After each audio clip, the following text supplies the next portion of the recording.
여러분 과일 좋아하시나요? 과일? 과일. 아, 이거 지금 나오면 안 된대. 네, 좀 이따가. 과일 좋아하시나요? 과일?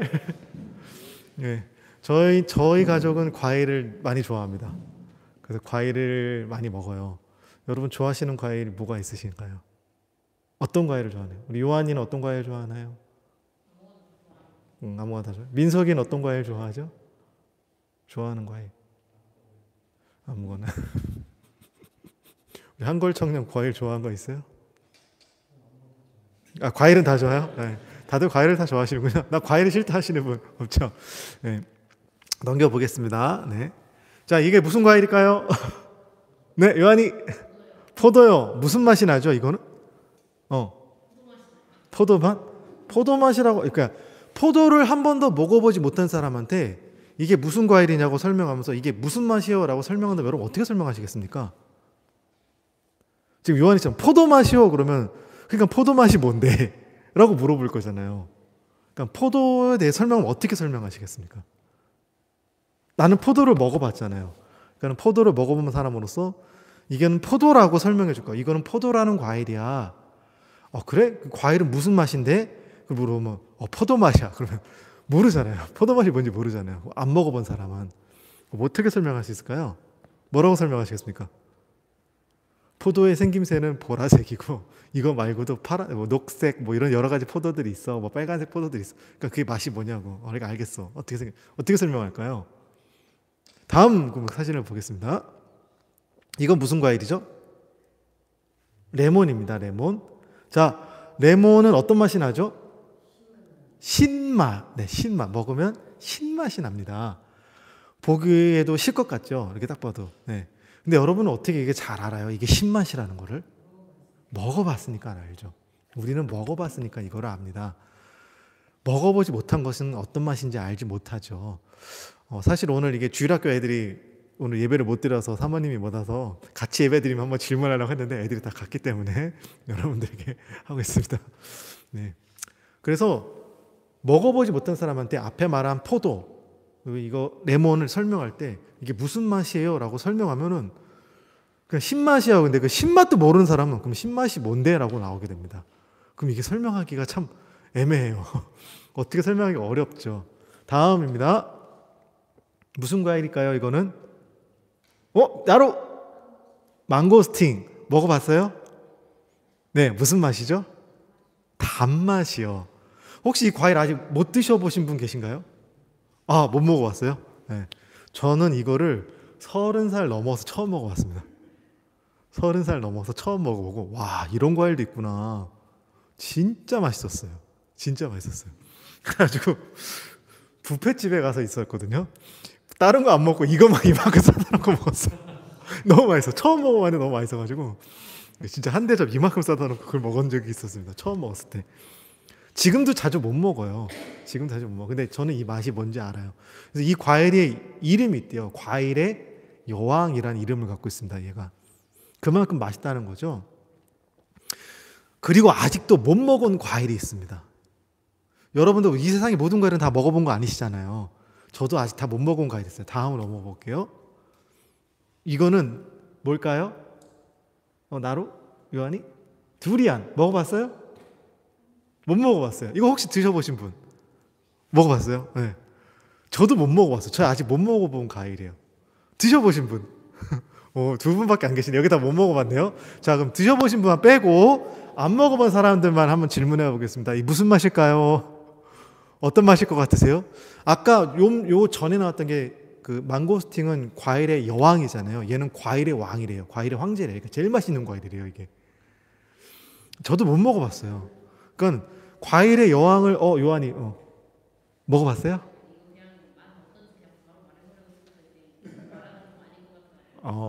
네, 거기까지. 안 먹어봤으면서 뭘. 네. 어떤 맛일까 했을 때, 자, 그럼 먹어보신 분들 설명해 주세요. 무슨 맛이에요, 얘? 많이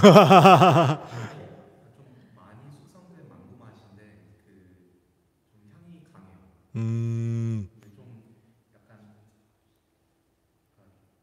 약간 가기 직전의 망고 맛이요. 가기 직전 망고 맛. 네. 이게 약간 단백질 맛이 느껴지는 망고맛. 근데 얘가 과일의 황제랍니다. 얼마나 맛있으면 황제라는 이름을 붙였을까요? 네, 아무튼 먹어보지 않으면 우리는 그냥 짐작만 해요. 짐작만. 아, 저게 맛있다고 하니까 뭐 어느 정도 맛있겠지. 근데 이게 맛있다라는 표현도요, 맛보았을 때 그 이상 표현이 안 나와요. 이게 어떻게 맛있는지를 표현하려고 그러면 이게 다 표현하지 못할 때가 있습니다. 그렇죠? 네. 넘겨보겠습니다. 포도, 레몬, 망고스틴, 두리안 같은 과일을요, 한 번도 먹어보지 못한 사람들한테 자, 이 과일이 무슨 맛일까요? 라고 설명한다면 우리는 어떻게 설명할 수 있을까요? 우리 지금 선우 청년이 이제 두리안의 맛을 설명했지만 듣고도 우리는 그냥 짐작만 할 뿐이에요. 그건 모르겠어요. 솔직히 우리는 몰라요. 그냥 짐작만 할 뿐이에요. 내가 그 전에 경험했던 것을 가지고 아, 그런 맛이겠지라고 짐작만 할 뿐이죠. 이 과일들, 못 먹어본 사람들한테 이 과일들을 설명한다면 우리는 어떻게 설명할까요? 못 먹어보았기 때문에 그냥 먹어본 것을 짐작할 뿐이에요. 근데 여러분, 과일을 그래도 몇 개라도 먹어본 사람은 아, 그런 과일 맛인가 보다 하고 짐작이 되잖아요. 근데 과일을 한 번도 못 먹어본 사람이라면 어떻게 설명하겠어요? 과일이라는 거를 아예 있는지도 몰랐고 있는 걸 어느 날 알았어. 근데 난 과일을 한 번도 먹어본 적이 없어. 그 사람한테 과일을 설명한다면 우리는 어떻게 설명할 수 있을까요? 과일은 이렇게 생겼어. 이렇게 뭐 생긴 걸 설명하겠죠? 색깔은 이래. 뭐 다양한 뭐 빨간색도 있고 뭐 노란색도 있고 뭐 이렇게 설명할 수 있을 거예요. 근데 동그랗게도 생겼고 뭐 이걸 어떻게 설명해야 돼요? 이걸 어떻게 생겼대요? 조그만 동그라미가 뭉쳐있다고 설명해야 될까요? 어떻게 설명할까요? 이런 거. 파인애플은 어떻게 설명할까요? 그러면 한 번도 본 적도 없고 맛보지 않은 사람한테 어떻게 설명해야 될까요? 네. 근데 다른 과일 몇 개를 먹어본 사람한테는 아, 그게 그런 과일 맛과 비슷한데 조금 뭐 더 달아, 뭐 더 셔, 뭐 이렇게 표현할 수 있지만 경험 아예 못한 사람은 어떻게 설명했을까요? 우리가 넘겨보겠습니다. 우리가 무엇을 안다, 내가 그것을 알아라고 말할 때에는요, 그것은 두 가지 방법으로 우리가 알 수 있어요. 첫 번째는 가르쳐주고 배워서, 내가 뭐 책을 읽는다든지 누군가가 경험한 걸 이렇게 가르쳐준다든지 할 때 배워서 알 수 있어요. 그리고 직접 체험을 통해 알 수 있습니다. 그래서 먹어보지 않은 과일 맛이지만 두리안의 맛을 아까 설명해줘서 아, 두리안의 맛은 가기 직전에 망고 맛 같고 단백질 맛이 좀 난다. 이런 식으로 표현할 수 있죠. 여기 계신 분들은 포도는 다 먹어보셨을 겁니다. 그럼 포도를 먹어보면 우리는 포도는 이런 맛이야 라고 우리가 배워서 알 수 있고 직접 경험해서 알 수 있습니다. 그래서 먹어보지 않은 맛은 이런 맛이래, 이런 맛이래 라고 우리가 경험해보는 듣지만 그런 맛이래 라고 설명해 줄 수 있겠죠. 교회를 다니는 분들에게 하나님이 어떤 분이십니까? 라고 물어본다면 가장 많이 하는 말이 천지를 창조하신 하나님이십니다 라고 얘기합니다. 우리도 또한 사도신경을 볼 때 전능하사 천지를 만드신 하나님 아버지를 내가 믿사오며 처음 이렇게 얘기하죠. 우리가 항상 그러니까 하나님은 전능하신데 천지를 만드신 분이야. 천지를 다스리시는 분, 운행하시는 분이야. 이게 우리가 갖고 있는 개념이죠. 하나님에 대한 첫 번째 설명입니다. 가장 많이 하는 말이죠. 이런 것은 여러분들이 배워서 가르침으로 배운 지식을 통해 안 것인가요? 아니면 직접 하나님이 천지 창조하신 거를 내가 체험해서 안 건가요? 우리는 배워서 한 거죠. 배워서 한 거죠. 배워서 한 거를 다른 사람이 물어보면 그렇게 설명합니다. 그렇게 설명해요. 하나님을 체험하지 못한 사람들한테 하나님이 계신지도 모르는 사람한테 하나님을 설명하는 건 아까 과일을 한 번도 먹어보지 못한 사람들에게 설명하는 것처럼 어려워요. 그런 막연함이 있습니다. 그렇다면 나는 하나님을 얼마만큼 알고 있을까요? 우리 민석이와 요한이는 하나님을 얼마만큼 알고 있나요? 네. 성경에서 말씀하시는, 성경을 통해 우리가 배우는 하나님, 알게 된 하나님, 말씀을 통해 배운 하나님의 모습과 지식이 우리는 많이 있습니다. 성경을 통해서 하나님 이런 하나님이셔, 우리 성경을 통해 많이 배웠습니다. 그러므로 그런 것을 통해서도 우리가 하나님을 알 수 있어요. 이게 나쁘다는 것이 아니에요. 그렇게 해서 하나님을 알 수 있습니다. 그런데 그거는요, 간접 지식이죠. 간접 지식. 배워서 알게 된 지식. 간접 지식 말고 내가 하나님은 어떤 분인가요? 했을 때 나에게 하나님은 이런 분이야 라고 우리가 직접 실제적으로 경험한 포도맛이 어떤 맛이야 했을 때 내가 먹어보면 얘기해줘. 포도는 이런 맛이야 라고 진짜 말할 수 있잖아요. 두리안의 맛이 어떤 맛이야 하면 나도 설명 못하겠어요.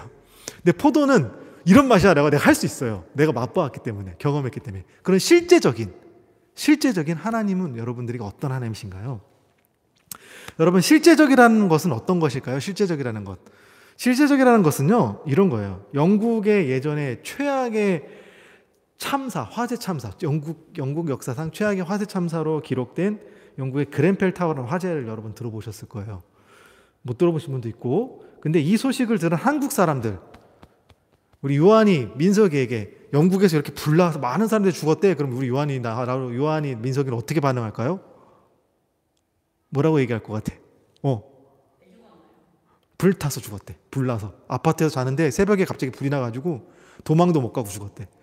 그럼 이런 반응이에요. 왜 죽었어요? 아유, 안타깝네요. 아이고, 빨리 도망가지. 어떻게. 이런 반응이에요. 그냥 안타깝네. 어떡하냐.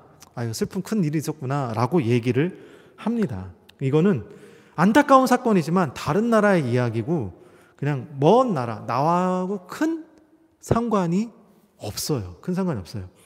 자, 다음 사진 볼게요. 얘도 화재 사진이에요. 제가 한국에서 일했을 때 있던 우리 교회 앞에 그 농산물 공판장이 있었습니다. 근데 거기서 불이 난 거예요, 밤에. 여기 검은 거, 요게 저희 교회 지붕이에요. 저희 교회 지붕이 그 앞에서 불이 난 거예요. 제가 살았던 교회 지붕이 그거 찍은 거예요. 우리 교회 분이 찍어서 올리셨더라고요. 보내주셨어요. 불났다고 교회 앞에서. 네, 근데 똑같이 불났다. 앞에 지금 저 앞전에 봤던 영국의 그 타워에서 불났다는 불과 저희 교회 앞에서 불났다는 불이 다가오는 똑같은 불났다. 건물이 불탔다인데 저에게 다가오는 게 달라요. 왜 그럴까요? 내가 일하는 교회 앞에서 불이 난 거거든요. 그러니까 나에게 되게 직접적인 거예요. 이 불은. 어떡하지? 우리 교회 불난 거 아니야? 불이 전번 찐 거 아니야? 막 빨리 불 끄지 않았을까? 소방차 빨리 왔을까? 막 이렇게 나에게 직접적 연결된 불이니까 이게 다가온 게 다르더라고요. 내 사건이 되는 것이고요. 남의 일이 아니라 먼 나라 이야기가 아니라 내 삶 가운데 의미가 있는 것으로 나에게 영향력이 있는 것으로 이게 다가오더라고요. 만약에 교회가 불났으면 더 컸겠죠. 이건 진짜 직접적인 거니까. 그 앞에서 난 거니까 그래 다행이다 라고 넘어가지만 이게 큰일 날 뻔했네. 내 사건이 되더라고요. 나에게 실제적으로 된 일은요, 시간이 지난 후에도 나에게 영향을 줍니다. 여러분 여행을 갔다 온 곳, 여러분 여행을 이렇게 다녔다가 내가 여행 간 곳이 TV에 딱 나온다고 생각해 보세요. 그러면 어떤 느낌이 들어요? 나 저기 갔다 왔는데. 그러면서 그 장면이 내가 내 여행 갔던 그때의 일이 생각이 나면서 내가 저기가 알아. 사람들한테 옆에 만약 주변에 사람이 있다면 나 저기 가봤어. 내가 저기 가봤어. 막 그러면서 자기가 경험한 것을 이야기해주고 싶어지죠. 이게 내가 실제적인 일이기 때문에 그렇습니다. 왜요? 내가 경험해오기 때문에 그렇죠. 그때의 경험이 그러면서 다시 떠올라요. 그때 내가 그런 경험들이 있었는데 그때 내가 경험했던 것들이 막 생각나게 됩니다. 그래서 그 얘기를 막 전해주고 싶어지겠죠. 여러분 성지순례 가보셨습니까? 성지순례. 성경에 나오는 역사적인 장소를 방문하는 것이죠. 저는 성지순례가 저하고 상관없는 일이라고 했어요. 성지순례. 그래 사람들이 예루살렘 가는 곳이지 이렇게 생각했다가 제가 대학원 석사과정 마칠 때 졸업여행으로 성지순례를 가자고 하는 거예요. 그래서 한번 가볼까? 가지고 큰맘 먹고 갔어요. 그래서 이게 나루입니다. 나루 2살 때 요단강에서 세례받은 거예요. 유아 세례. 요한이 6개월 때 요한이 사모님이 안고 했고요. 저는 나루는 제가 안고 했고요. 요단강에서 갔을 때 요단강에서 우리가 방문해서 거기서 애들이 왔다고. 그때 아기는 저희 둘밖에 없었거든요. 그래서 그 가이드 하시는 목사님이 세례를 해주셨어요. 거기서 유아 세례 해줬어요. 그렇게 해서 성지순례를 다녀왔습니다. 성지순례를 다녀오고 나서 제가 성경을 읽을 때요, 제가 방문했던 곳은 있잖아요. 그곳에 지명이 나오면 생각이 나는 거예요. 그 자리가. 내가 갔던 자리. 다는 못 가봤지만 요단강의 이야기가 나왔을 때 요단강이 생각나요. 여리고를 또 가봤거든요. 여리고 가니까 여리고가 막 생각나는 거예요. 네. 삭개오 이야기 막 거기서 했던 것들 막 이런 얘기들.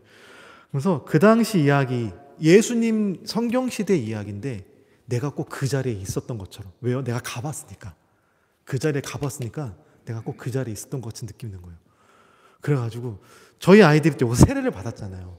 그러니까 예수님이 세례 요한한테 가가지고 물로 세례를 받으시죠. 그때 성령이 비둘기처럼 내려오는 그 장면을 읽을 때 우리 애들도 거기서 세례 받았는데 그 생각나는 거예요. 그 장면이 내가 꼭 그 자리에 있는 것 같거든. 예수님의 이야기지만 그 자리 내가 같이 그 자리에서 예수님이 세례하는 걸 봤던 여러 군중 중에 한 사람인 것 같은 느낌이 간접적이지만 막 생각이 나는 겁니다. 네, 그런 느낌이 들어요. 오늘 우리가 읽은 본문에 힘써 여호와를 알자라는 문장에서 알자라는 이 히브리어로 이거는 야다라고 하는 단어입니다. 여기서 안다라는 것은 세 가지 의미가 하나가 되었을 때, 세 가지 의미가 하나가 되었을 때 안다라고 이야기할 수 있는 것인데요. 지식, 배움을 통해 우리가 알 수 있습니다. 의지, 어떤 감정, 내가 갖고 있는 감정, 그리고 행동, 경험을 통해. 자, 아까 말한 포도를 우리가 먹기 전에는 포도는 동그랗게 생겼고 뭐 약간 완전 검진 않고 약간 그런 색깔이고 먹어보면 달콤해. 근데 달콤하다고 말고는 또 다양한 맛이 있잖아요. 근데 뭐라고 표현을 못했어요. 그래서 씹으면 젤리같이 말딱말딱한데 젤리보다는 좀 뭐하고 뭐 이런 식으로 이렇게 배운 것을 가지고 내가 경험해서 내가 진짜 의지를 가지고 맛보았을 때 아, 포도가 이런 맛이구나 안다라고 표현하는 거죠. 그래서 히브리어는 단지 지식을 통해서만 안다가 아니라 이런 세 가지가 다 경험되었을 때 진짜 그것이 안다. 그래서 안다라는 야다를 씁니다. 그래서 하나님을 이렇게 알아야 돼. 지식적인 것뿐만 아니라 경험적인 것뿐만 아니라 의지를 가지고 이 세 가지가 하나를 가지고 너희가 하나님을 알아야 돼. 이게 하나님을 아는 거야. 이때 진짜 하나님을 알 수 있는 거야 라고 오늘 성경이 얘기하고 있습니다. 단순한 지식을 넘어 몸과 마음, 경험을 통해 깊이 관계 맺는 체험적, 관계를 통한 체험적이고 인격적으로 알아가는 것을 그래서 의미하는 겁니다. 그리고 성경의 인물들은요, 이 세 가지, 지금 이 야다라는 의미가 갖고 있는 이 세 가지를 통해서 하나님을 안다라고 말하야 됩니다. 내가 이렇게 통해, 이 세 가지를 통해 내가 하나님을 알아. 그러면서 자신이 알게 된 하나님을 성경에 적어서 우리에게 이야기를 전해주므로 우리가 하나님에 대해서 그들이 경험한 하나님이 이런 하나님이시구나 하는 걸 알게 된 것이죠.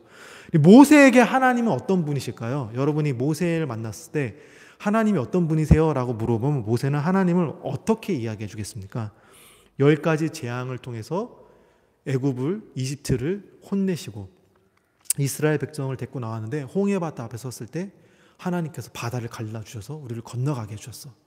그리고 40년 동안 낮에는 구름기둥으로 밤에는 불기둥으로 우리를 지켜주셨고 우리가 광야에서 먹을 게 없으니까 만나와 메추라기를 내려주셔서 우리를 먹게 해주신, 굶어 죽지 않게 해주신, 건강을 챙겨주신 하나님, 이런 식으로 자기가 삶의 동행 가운데 하나님이 나와 함께 하셨던 어떤 역사들을, 그런 하나님에 대한 이야기들을 쭉 해주겠죠. 이런 하나님이셔. 모세에게 하나님은 실제적인 하나님이셨다는 거예요. 실제적인 하나님. 성경의 가장 유명한 인물 중에 한 명인 다윗은 어떨까요? 다윗에게는 하나님이 어떤 분이셨을까요? 소년 다윗이 골리앗 앞에, 우리 요한이 같은 나이 아니면 민석이 정도 나이였을까요? 이때 그냥 덩치 큰 2m가 넘는 이렇게 큰 싸움의 장군 앞에 쓴 거예요. 얘들이 전쟁 경험도 없는데 이 사람은 칼과 방패와 단창을 내고 나왔을 때 우리 민석이나 요한이 같은 애가 돌 들고 나왔어요. 돌 장난감 가지고 너는 돌을 들고 나와가지고 나와서 싸운 겁니다. 소년 다윗이 골리앗이라는 거대 장수 앞에 당당하게 대항할 수 있었던 이유가 뭘까요? 그 이유가요, 하나님을 실제적으로 믿었기 때문에 그래요.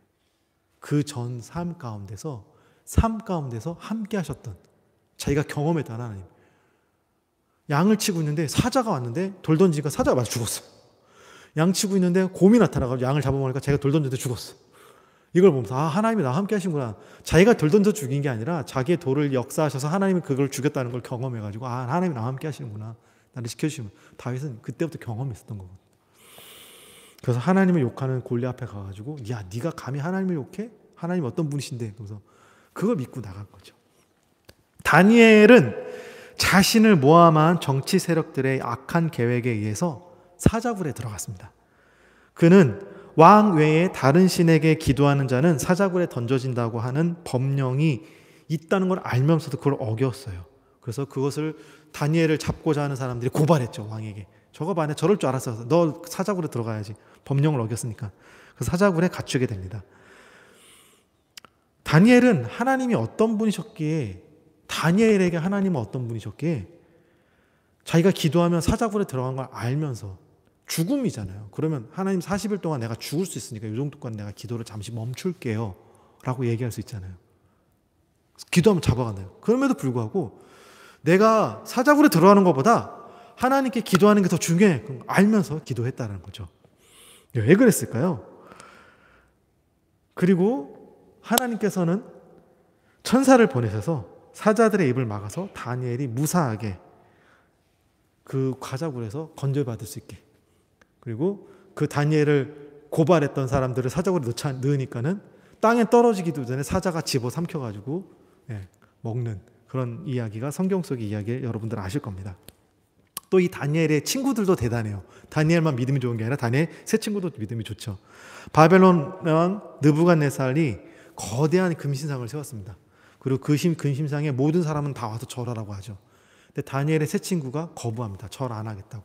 자기는 하나님을 믿기 때문에 절 안 합니다. 그러니까는 절 안 하는 사람은 풀무, 뜨거운 용광로, 불태운 용광로에 넣어서 다 죽일 거다, 태워 죽일 거다 했는데도 불구하고 절할 수 없습니다. 그러니까 왕이 열받아가지고 7배나 더 뜨겁게 해라. 평소에 데워서 죽이는 것보다 7배나 더 뜨겁게 했죠. 그렇게 죽이겠다고 합박하는데도 불구하고 이 세 명이 절하지 않습니다. 그래서 집어넣어요. 열받아서 집어넣죠. 근데 불 속에 들어갔는데 애들이 안 타 죽는 거예요. 그리고 3명을 넣는데 보니까 4명이 걸어 나오는 거예요. 얼마나 뜨거웠으면 불 피던 사람이 옆에서 그 열기에 타 죽을 정도 뜨겁게 했는데도 불구하고 걸어 나왔죠. 왕은 불안해서 4사람이 걸어 나오는 거 보고 놀랐습니다. 이런 하나님, 그들에게 하나님은 어떤 하나님이셨을까요? 이런 하나님이셨겠죠. 이걸 경험했기 때문에 이런 하나님이야가 아니라 이런 경험 전부터 다니엘이나 다니엘의 세 친구는 하나님을 정말 이렇게 믿었다라는 것입니다. 어떻게 그렇게 믿을 수 있었을까요? 그들에게는 하나님이 실제적이셨기 때문에 그래요. 실제적이셨기 때문에. 두리안을 먹어보지 못한 저에게 두리안을 먹어본 사람들이 아무리 그 맛을 설명해도 저는 그냥 정확히 알 수 없어요. 우리 신지사님이나 선우 청년이 먹어본 그 맛을 우리는 몰라요. 안 먹어봤기 때문에. 그냥 짐작할 뿐이에요. 직접 그것을 먹어봤을 때 이 맛이구나 라고 알게 되는 것입니다. 우리가 하나님을 아는 것도 마찬가지예요. 하나님을 실제적으로 만나고 경험하지 않고는 우리는 하나님에 대한 들은 이야기만 알고 있는 거죠. 하나님에 대한 이야기. 하나님을 안다라는 말은 단순히 정보로 어떤 지식을 아는 것이 아니라 경험을 통해 관계를 통해서 아는 것입니다. 이거를 오늘 성경에서 말하는 이렇게 하나님을 알기를 원한다고 우리에게 말씀하고 계시는 거죠. 성경 속에서 하나님을 만난 사람들은 어떠한 상황 속에서도 하나님을 포기하지 않았습니다.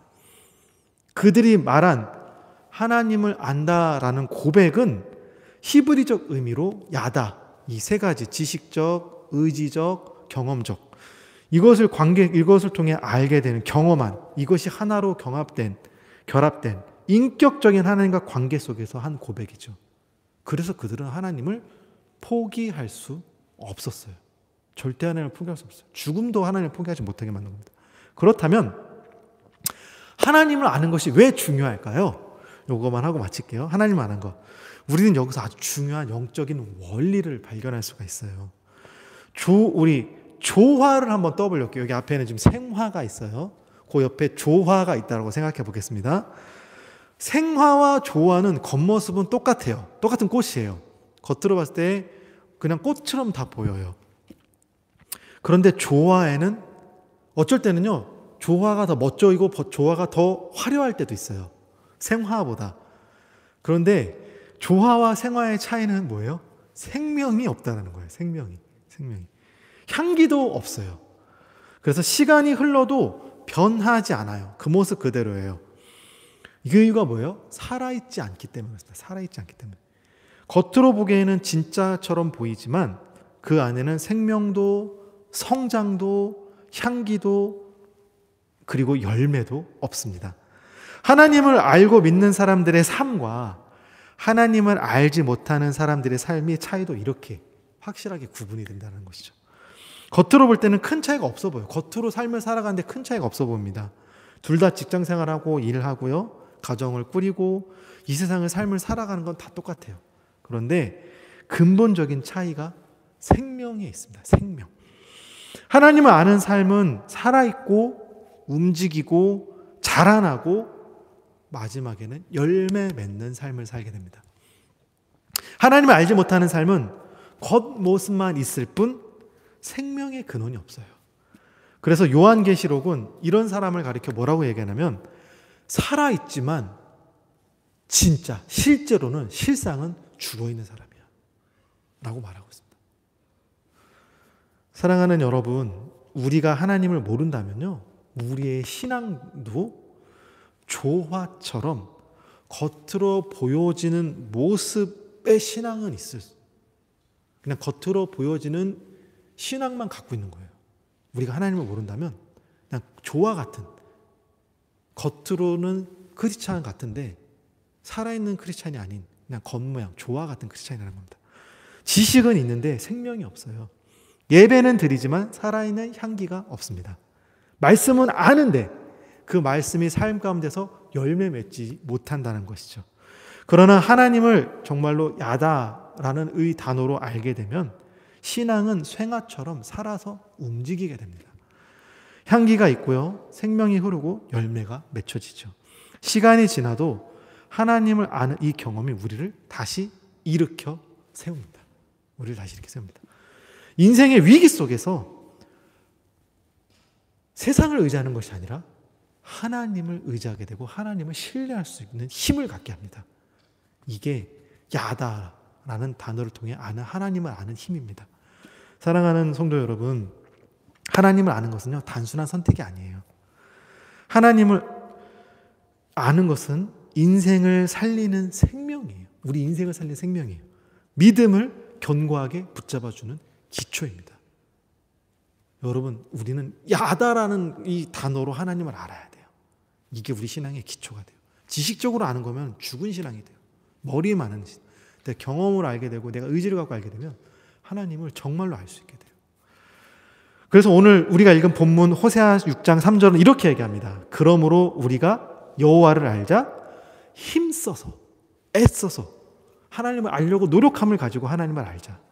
그의 나타나심은 새벽빛같이 어김없나니 비와 같이 땅을 적시는 늦은 비와 같이 우리에게 임하시리라 라고 말하고 있습니다. 여기서 하나님을 알자는 지식적인 알미 아니라 야다, 영적이고 인격적이고 경험적이고 하나님을 실제적으로 만나는 살아있는 실제적인 암을 뜻하는 것이죠. 하나님께서는 분명히 오늘 말씀 통해서 약속해 주셨어요. 뭘요? 우리가 힘써 하나님을 알고자 한다면 하나님께서 어떻게 해요? 새벽빛같이 확실하게 내리는 비처럼 우리에게 분명하게 임하신다는 사실이에요. 비가 내리면 땅이 젖잖아요. 비가 내렸는데 안 젖는 땅이 없잖아요. 비가 내렸는데 안 젖는 땅, 이건 가짜잖아요. 그럼 가짜 비잖아요. 비가 아닌 거잖아요. 비가 내리면 분명히 땅이 젖는 것처럼 새벽의 빛이 확실하게 빛나는 것처럼 하나님이 이렇게 확실하게 우리에게 임하신다는 겁니다. 여기서 강력한 하나님의 메시지가 담고 있어요. 하나님은 자신을 숨기는 분이 아니시다는 거예요. 찾았는데도 불구하고 숨어 있어도 못 찾는 것이 아니라 찾는 자에게는 새벽빛같이 찾아오신다는 것이고요. 하나님은 비와 같이 분명하게, 땅을 적시는 비와 같이 분명하게 우리의 마음에 적셔주신다는 겁니다. 하나님의 은혜로, 하나님의 임재로, 하나님을 만나주심으로 분명한 그런 경험이 있게 해주신다는 거죠. 비가 땅을 적시듯 하나님의 임재와 은혜는 하나님을 알고 찾고자 구하는 영혼들에게 임하신다는 겁니다. 임하신다는 겁니다. 이 약속을 마음에 여러분 새기십시오. 그러면서 힘써 여호와를 알자, 이 말은 하나님을 경험하라라는 말씀이고요. 하나님을 만나라라는 말씀입니다. 하나님을 그래서 실제적으로 알아갔으면 좋겠다. 그렇게 실제적으로 하나님을 알아라라는 하나님의 호소이죠. 여러분, 하나님을 찾고 하나님을 묵상하고 하나님 말씀에 순종하면서 나아갈 때 하나님께서는 절대 여러분들을 외면하지 않으세요. 내가 하나님을 만나고 싶은 그 간절한 마음보다 하나님이 더 우리를 만나길 원하세요. 더 만나주고 싶어 하세요. 새벽빛처럼 늦은 빛처럼 반드시 여러분에게 임하시는, 그래서 여러분의 영혼을 적시고 위로하시고 회복시켜 주실 것입니다. 저와 여러분이 하나님을 머리로만 아는 건 간접적 지식이 아니라, 지식으로만 아는 것이 아니라 하나님을 정말 경험하고 하나님과 깊은 관계 속에서 실제적으로 하나님을 알아가는, 그렇게 살아있는 신앙, 생명이 흐르는 신앙을 가질 수 있기를, 그런 믿음을 갖는 저와 여러분 될 수 있기를 주님의 이름으로 축원합니다. 기도하겠습니다. 사랑과 은혜가 풍성하신 하나님 아버지,